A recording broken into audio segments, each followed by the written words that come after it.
Although I'm independent in my singleness does not mean I can't be submissive. Because I'm single does not mean that I don't want a husband, but it means that I am waiting for the man that God has for me. Because I am single, it doesn't mean I'm lonely.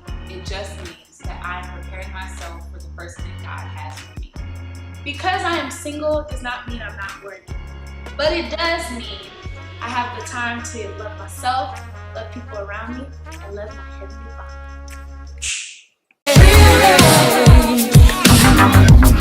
I'm searching for a real love, someone that I'm searching for a real love. When I met you, I just knew that you would take my heart and run. So you told me how you felt for me. You said I'm not the one, so I slowly came to see. Welcome back to my channel. My name is Lola Adeola, and I just want to say Happy Black History Month! Happy Black History Month! Assalamu alaikum. Peace be unto you all. I'm so excited because we are in the month of February, and month of February means we're in the month of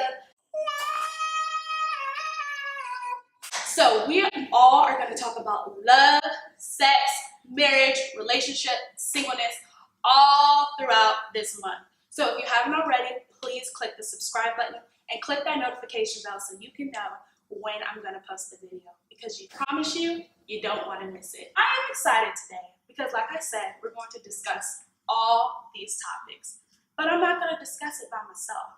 I have these wonderful women here with me from all different walks of life, all different journeys, and all different time periods. So if you have that cool TT, that cool auntie, that cool grandma, or that best friend that you need to talk to about this, we have them all represented here. So right now, to the left of me, we have Kendra Brown representing the 20s. Woo-hoo. We have Miss Dominique Harris representing the 30s. Okay. We have Miss Kendra Novak representing the 40s, and we have Miss Angela representing the 50s. Now, the purpose of this is to just get clarity, insight. You know, you have those questions that you've been pondering, but you don't have good girlfriends you can talk to, or even older women in your life that you can talk to.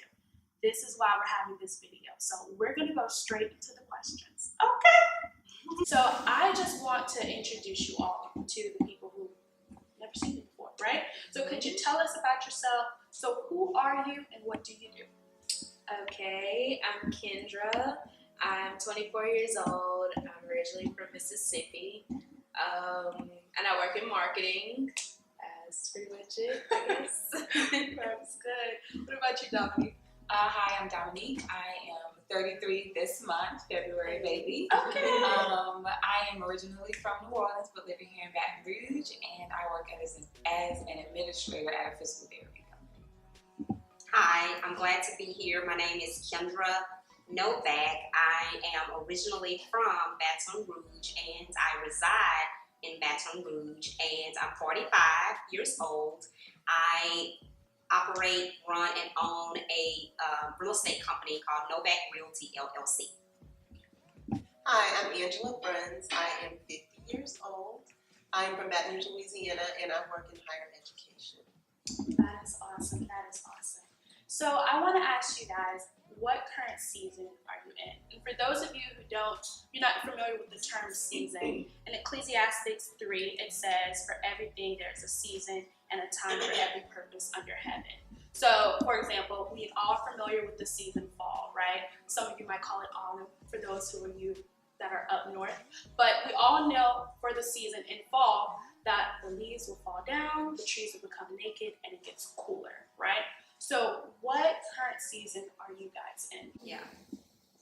Me, it's just working, staying focused and dedicated and determined, and then keeping God always as the center of my life, of my universe, just growing closer and closer to God each day. I would say I'm in a season of spring. I have a lot of things going on in my life, growing, new relationships, new job, family, just experiencing God in a lot of new ways. So I would say it's great. That's good. Yeah, I'm in a season of growth and development. Just being challenged with new things and new responsibilities. So I like to think I'm in like the second quarter of life, but like the beginning part because like I'm fresh out of college still and still kind of like finding that transition into full-time work. So yeah, that's kind of where I'm at this season in my life right now. So I have this question. It might poke some people's toes, but why do you think you're still single? I can definitely answer that question. I am still single because I want to be single. Honestly, up until this year, dating and being married, even though that's the culture and friends and family, or, that's just the thing that's always like number one on everyone's list for you. Yeah. But as far as myself, I wasn't ready. Yeah. I hadn't been ready. I wasn't interested. There were other things that I wanted to do as far as just working on myself and developing myself and getting to know me a little bit more without having someone else there to have to discover and learn and kind of go through and navigate life with. So for me, I'm single because I needed to be single. Yeah. But actually going into this year, I'm kind of like, maybe it's time. So yeah. It's by choice. Yeah. And I've been married for several years, and I've experienced that, and actually married twice. And so now being single, I'm like, this is kind of good. I like this. I like the just being independent, doing my own thing, coming and going as I so please. Not that I wasn't doing that before, because I was, but it's just a freedom. There's freedom in being single, I find. Yeah. I think I would say I'm actually dating somebody, and we're actually planning to be married next year. But I would say part of the reason that I'm single, I would say, is because of God's plan in my life. I'm an avid believer in the providential love of God. I know that there's a lot in social media, and you could be not single if you want to be. But I choose to believe God and wait on God, and that's not easy, but it's necessary for me. And so I believe that I'm still single because it's not time for me to be married. For me, I'm still single because honestly, I just refuse to settle. I'm not going to date anyone just to say I have someone on my side. That's not me. The next person I date hopefully will be my husband. That's the goal. So I'm not gonna occupy my time just dating anyone. So that's why I'm single. Said Ms. Kendra that singleness is a choice. I feel like a lot of times we, especially in our generation, Kendra, like Kendra Brown, Kendra Novak, I feel like in our generation we feel as if, man, we're single. Everyone else is on social media posting, getting married, especially in the church world. Like they suggest we get married so we don't fall into sin, So I do like that you said singleness is a choice, because it is. And I feel like a lot of girls forget that. And I'm gonna be honest, I almost forgot that. I was like, oh gosh, nobody wants me, you know what I mean? But it is liberating to be independent and allow God to work through you and in you. What is your definition of being content in singleness? That's part one. Part two, does your definition reflect your current life? So I'm gonna repeat the first question. What is your definition of being content in singleness? I always go back to the scripture that says, I don't know it verbatim, but I've learned how to be content. I've learned how to abase and how to abound. I know how to want. I know how to be in need, but I also know how to be satisfied with where I am. So contentment for me is being content and satisfied with where I am in this season. And then your second part of the question was, does your life reflect your definition? I think so, because I'm not anxious for anything. I'm not in any hurry for anything. And so back to what the word says, it says to learn how to, at times, whatever state you're in, be content with that. So if I'm in a state of singleness, it is for me to be content with that. But then, of course, my lifestyle where I am today, although I'm content, it's not that I'm gonna say, oh, well, I never want, something different later up the road, because the word says be content here, but also know how to want for other things as well. Would I like to add to that? I think for me, it's just learning how to be independent and learning how to be by myself. I'm an only child, so being by myself is kind of normal, but still, when it comes to singleness too, it's different than just being, by yourself. So learning or getting comfortable with going out to eat by yourself, going to the movies by yourself, even going to church by yourself, especially like when you go to such a big church and you see like, oh, I'm just me here by myself. So I guess just getting comfortable with yourself as well. Like your life is reflecting. For sure. Anybody else? I do have a comment with that too. That being the case, oftentimes it's very challenging to modify that thought process and bring someone else in. Yes. So it's very important that we maintain our relationship with God in terms of being open to His will, because he who considers himself wise is a fool in the eyes of the Lord. So we're not as smart as we think we are, but we know that God is able to do anything. Whatever we can't do in the natural, He can do it through us. So what I'm saying is being so content with being independent.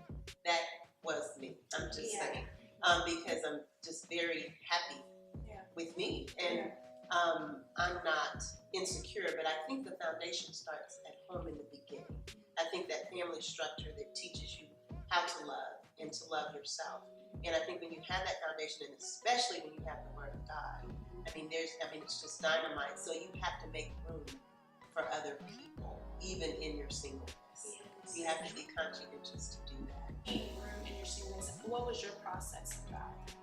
It's just the grace of God on my life is that I always go back to Him in prayer. When I'm confused, when I don't get it, when I'm concerned, when I'm nervous, when I'm even sometimes anxious, because He said be anxious for nothing. But in our humanity, sometimes when we focus on our circumstances and situations, we get anxious. Yeah. But by the grace of God, I always go back to Him, and He always gives me the peace that I need to get through. That peace. Yeah. And you start with prayer. Yes, absolutely. You start with prayer. Absolutely. I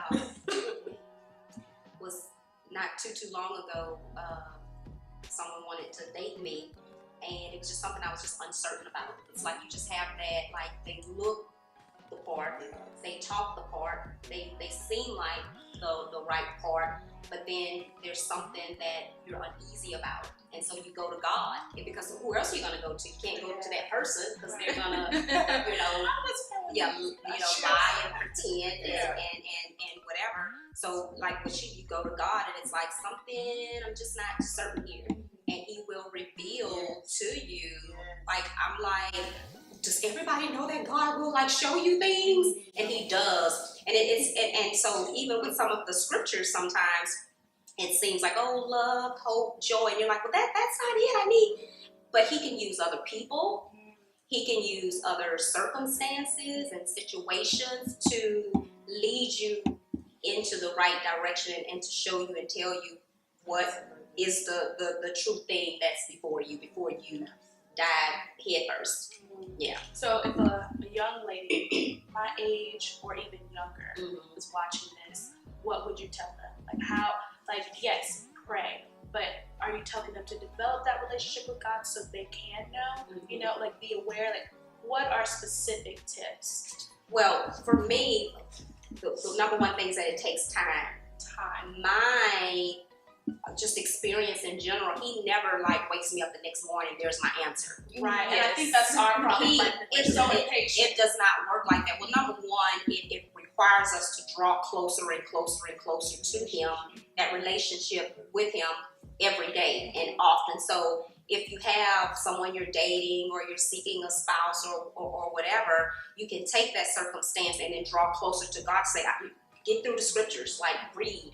The word, number one. Go to your Bible, see, what stories are there that you can maybe relate to. Number one.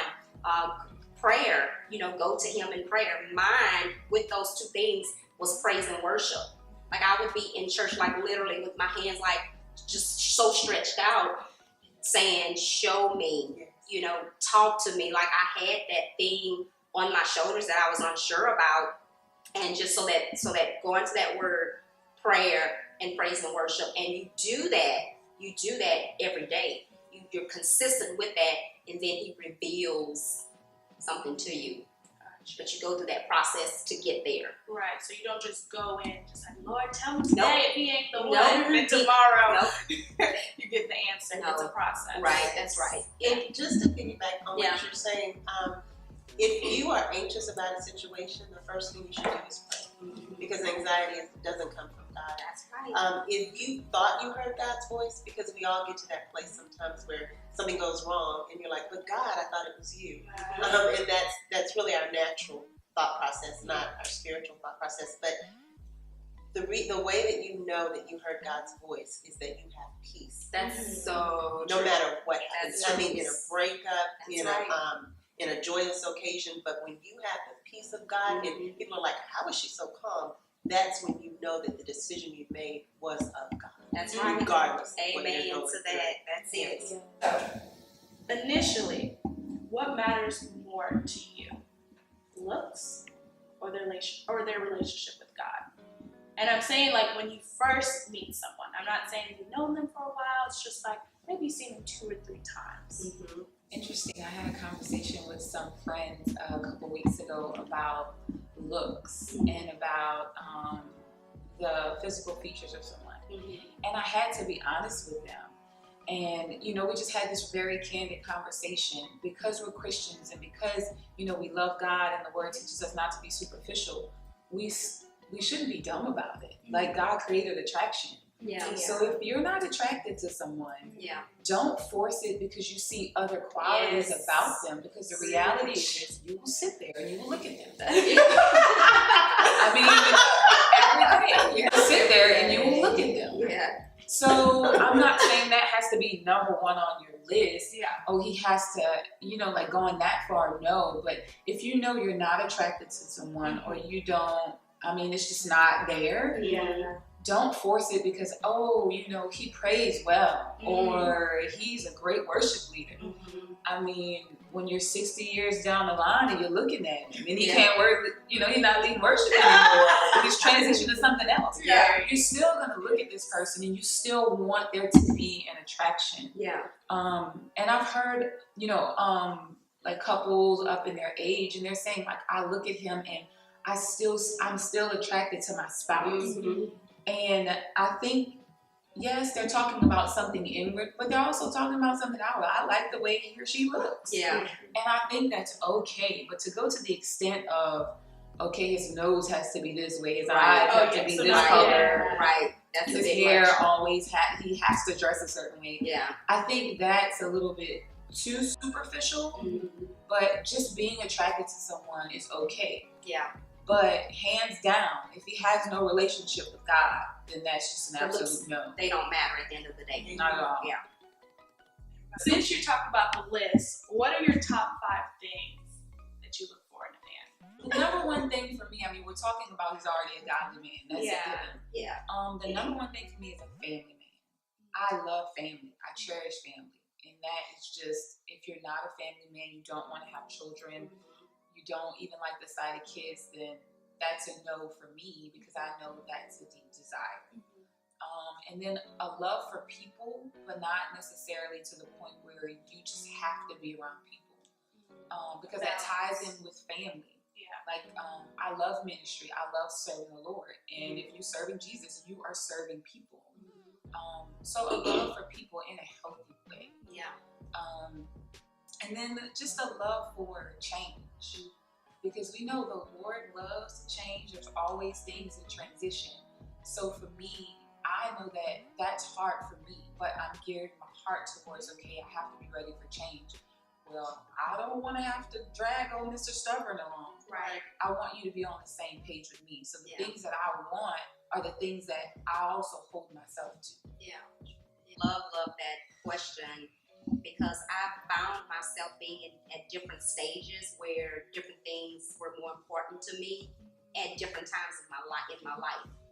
And one thing about marriage, when you get to that stage, is that some of those things that you fell in love with about that person could change. And so marriage is saying that for better or for worse, even if they're no longer that person, you're supposed to be committed to that individual. But then I want to add to, oftentimes we want things like, integrity, but you don't know the integrity of a person until you spend time with them. So it may take you 6 months to a year to then realize, they're not a person of integrity, based on different circumstances that he or they revealed to you that they don't possess that quality. So then now what? So again, my answer, I guess right now I could just throw off top 5, but I don't think that I've lately sat down and defined my top 5. Before, like I said, it was one thing in previous marriages, but then that changes. Yeah. So I don't think I have a defined top 5 anymore, other than I know for a fact he has to be able to be a business person. He has to be strong in areas that I'm weak, like hands down. Like, you've got to be a good financial planner. You got to make sure that money is good. Like you, and it's not that, you want a person with money and status. Now, actually, yeah, I am attracted to that, because wow, how did you do that? Yeah. Like, that's good. You were able to succeed. Not that, you have these millions and I want, like they say you're a gold digger. Yeah. It's not that you're a gold digger. It's like you're attracted to the fact that this person successfully accumulated that. Yeah. Like, so I'm attracted to your mind, your brain. Like, how did you do that? Like, help me. Like, help us. Let's work together. Yeah, smart brains, able to build wealth, or already, have the wealth, Yeah. and show me how I can get more wealth. Right. I mean, that's important for me. Not in a superficial way. It's just that tells me you have some discipline. Yeah. That shows me you have structure, and those are things that are important to me. But I think that's it, because Well, thank you. I'm so glad. no, because that's what I see reflected in what you just stated about yourself. Yeah. What's the point in having someone that can't help you with your business? Yes. But 5 years ago, that may have not been my thing. It's like, because I'm good at business. Yeah. So he doesn't necessarily have to be, but then now it's like, oh no, I need someone, you know what I mean? Yeah. So yeah. It makes no sense for two people to be weak in the same area and dragging each I'm other. telling you, that's what I'm saying. Yeah. I'm saying. Anybody have anything to add? Well, I might have something to add. Because I guess I have been married before, my perspective is different than it was when I was younger. And I would say the top thing for me would be that he have a relationship with the Lord. And because I think that brings a reflective personality. And I've been through stubbornness, and it's not good for marriage at all. Either one. Wow. Woman or Yeah. That's So just being someone who has a relationship with God, then to me that's going to be someone who has the ability to compromise and look at themselves, or at least look at the way that God is looking at us with compassion and love and forgiveness and grace, not because we deserve it, but because He's good. So I would say that relationship with the Lord. And then I would say, as we meet people, because even the guy that I'm dating now, I didn't set out to meet him. I truly believe that God can do anything. And I believe He can knock on your door and you're not even looking for Him. But if it's time, you have to be open to God's timing. So as far as the other traits, I may not have 5, but that nurturing, the man of God for you God is going to allow him to meet the needs that you have. Because He's God and He's good. So whatever makeup you have, you're wonderfully and fearfully made by Him, and He's got you. And that's the beauty of who God is. So we really really don't have to worry about those things. We don't have to be anxious about, is he going to do this, is he going to do that? But we do have to enter with both eyes open. So we need to see, and we can tell a tree by the fruit it bears. That's right. Bottom That's line. right. That's right. Yeah. So spending that time, that fellowship, that relationship with God, spending it with Him, and then you're going to see something. Something gonna pop up Yes. that wasn't there in the court state. That's right. And so I would say that primary is just, if they love the Lord, then, and I'm not saying perfection, I'm just saying being open to God, because He shows us ourselves and sometimes we don't like it. But He's so loving and so compassionate and so forgiving that He loves us in spite of ourselves. Yeah. And that's the kind of man that I believe, is going to be a good husband. Well, I don't mean to go on and on, but I've been thinking about that too. Because what if we have a situation at home? I'm gonna need you to put, what is the word